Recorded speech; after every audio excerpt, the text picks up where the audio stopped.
ஓம் ஸ்ரீ குருப்யோ நமஹா. முதிய தம்பதியர் அமெரிக்காவில் பிரபல டாக்டராக பணியாற்றும் தன் மகனுடன் பெரியவாள் தரிசனத்திற்கு வந்திருந்தார்கள். தன் மகன் நிறைய படித்திருக்கிறான் என்பது மட்டும் சொல்லி நிறுத்தியிருந்தால் நன்றாக இருந்திருக்கும். இவன் குழந்தை வைத்தியம், ஹார்ட் வைத்தியம், கல்லீரல் வைத்தியம், சர்க்கரை நோய், மூளை நோய் வைத்தியம் எல்லாம் படித்து தங்க மெடல்களாக வாங்கி குவிச்சிருக்கான் என்று கொஞ்சம் அகம்பாவம் துணிக்க கூறினார்கள். பெரியவாள் அந்த பையனை தன் அருகே அழைத்தார். சற்று அலட்டலாகவே அவன் அருகே போனான். எனக்கு ஒரு சந்தேகம் என்றார் பெரியவா. டாக்டர் பையன் அலட்சியமாய் பார்த்தான். எனக்கு வயசா எடுத்து, நான் ரொம்ப படிக்கவும் இல்லை, அதோட சின்ன வயசுலேயே சாமியார் ஆயிட்டேன். நீ ரொம்ப புத்திசாலிங்கிறார் உன் அப்பா, பெரிய டாக்டர், உனக்கு தெரியாத வைத்தியமே கிடையாதாம். எனக்கு ஒரு சின்ன சந்தேகம். என்னன்னா, மனுஷன் உடம்புல உயிர் என்கிறது எங்கே இருக்கு? உயிர் என்பது எப்படி இருக்கும்? உயிரை பார்க்க முடியுமோ? உயிர் போவது, அதாவது செத்து போவது என்றால் என்ன? ஒருத்தன் செத்து போன பிறகு உயிர் எங்கே போகும்?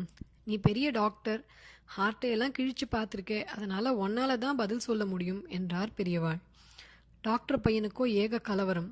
பெரியவாள் கேட்ட கேள்விகள் அறிவுபூர்வமானவை என்பதில் சந்தேகமில்லை. ஆனால் எந்த மெடிக்கல் புஸ்தகத்திலும் இதற்கான பதில்கள் இல்லையே. பையன் பெரியவாளுக்கு நமஸ்காரம் செய்தான். பெரியவா, என்னை மன்னிக்கணும், நான் ஒரு சாதாரண டாக்டர். அப்பா அம்மா அபிமானத்தினாலேயே ரொம்ப பெருமையாக சொல்லிட்டா. வருத்தப்படுறேன் பெரியவா. பெரிய மகான், உங்களுக்குத்தான் எல்லாம் தெரியும் என்றான்.